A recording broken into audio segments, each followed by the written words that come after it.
ಆದರೆ ಇವತ್ತಿಗೂ ಅದು ಆಗ್ತಾ ಇಲ್ಲ, ತಪ್ಪಿಸ್ಕೊಳ್ತಾ ಇದ್ದಾರೆ ಅನ್ನುವಂಥ ಇದರ ಹಿಂದಿರುವಂಥ ವ್ಯಕ್ತಿಗಳು ಅನ್ನೋದು ಇಂದಿಗೂ ಇದೊಂದು ಬಿಡಿಸಲಾರದ ಪ್ರಶ್ನೆ ಆಗಿದೆ ಅಂತ. ಕೊನೆಗೆ ಈ ಪರಿಸ್ಥಿತಿ ಕೇಳೋದು ಬಂದುಬಿಟ್ಟದಪ್ಪ ಅಂತಂದ್ರೆ ದೂರುದಾರರನ್ನು ಆರೋಪಿ ಮಾಡ್ತಾರೇನೋ ಇವರು ಅಂತೇಳಿ.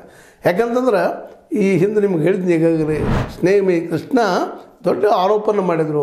ಇಲ್ಲ, ಸೌಜನ್ಯಳ ಕೊಲೆ ಮಾಡಿದ್ದು ಅವ್ರ ಮಾವ ಅನ್ನುವಂಥ ಮಾತನ್ನು ಯಾವ ಆಧಾರ ಮೇಲೆ ಹೇಳಿದ್ರು ಗೊತ್ತಿಲ್ಲ. ಅದ ನಂತರ ಅವರು ಯಾಕೋ ಮೌನ ಆಗಿಬಿಟ್ರು. ತೋರಿಸ್ಬೇಕಾಗಿತ್ತು, ಸಾಕ್ಷಿಗಳಂತಂದು ಹಿಡಿದಿರಬೇಕಾಗಿತ್ತು. ಯಾಕೆ ಎಲ್ಲಿ ಹೋದ್ರು ಅವರು? ಸಾಕ್ಷಿ ಹೇಳಬೇಕಾಗಿತ್ತಲ್ಲ, ಪ್ರೂವ್ ಮಾಡಬೇಕಾಗಿತ್ತಲ್ಲ. ಅದಕ್ಕೆ ಡಾಕ್ಯುಮೆಂಟ್ಸ್ ಇದ್ದಾವಂತ ಹೇಳ್ತಾಯಿದ್ರು. ಸ್ನೇಹಮಯಿ ಕೃಷ್ಣ ಇವತ್ತಿಗೂ ಅದ್ರ ಬಗ್ಗೆ ಚರ್ಚೆ ಆಗ್ತಾಯಿಲ್ಲ. ಎಲ್ಲಿ ಓಡಿ ಹೋಗಿಬಿಟ್ರ?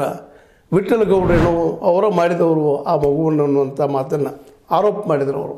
ಅದು ಈ ಒಂದು ತನಿಖೆಯನ್ನು ದಿಶಾಬಲ್ ಮಾಡುವಂಥವೆಲ್ಲ ಪ್ರಯತ್ನಗಳು ಎಷ್ಟೆಷ್ಟು ಸಾಧ್ಯದನೋ ದಿಶಾಬಲ್ ಮಾಡುವಂಥದ್ದು, ಇದಕ್ಕೆ ಯಾರನ್ನು ತಂದು ಕಟ್ಟಿ ಹಾಕುವಂಥದ್ದು.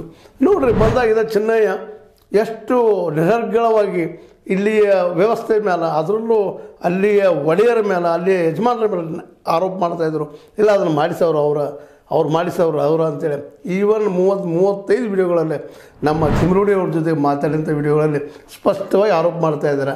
ನಂತರ ಅದು 183 ಅಡಿಯಲ್ಲಿ ಮತ್ತೆ ಬಂದು ಕೋರ್ಟ್ನಲ್ಲಿ ಅದು ಸುಳ್ಳು, ಅದು ಮಾತಾಡಿಸಿದರು ತಿಮ್ರೋಡಿ ಮತ್ತು ಅವರು ಮಟ್ಟನವ್ರ ಕುಡ್ಕೊಂಡು ಅನ್ನುವಂಥ ಪ್ರತಿ ಆರೋಪ ಮಾಡೋದು ನೋಡಿದಾಗ ಇದು ಎಷ್ಟು ಭೀಕರದ, ಎಷ್ಟು ಬಲಾಢ್ಯದಿದ್ದಾರೆ ಅಂತವ್ರು.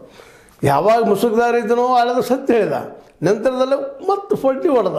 ಇದು ಏನು ಅಂತೇಳಿ ಅಂದ್ರೆ ಅವರು ಎದುರು ಹಾಕ್ಕೊಂಡಿಲ್ಲುವಂಥ ಶಕ್ತಿ ಸರ್ಕಾರಗಳಿಗೆ ಇಲ್ಲ ಅಂದಾಗ ಇದು ಪಾಪ ಶ್ರೀಸಾಮಾನ್ಯ ಅವ್ರಿಗೆ ಹೆಂಗೆ ಸಾಧ್ಯದ ಆ ಎದುರಿಸುವಂಥ ಶಕ್ತಿ ಎಲ್ಲಿದಂತ.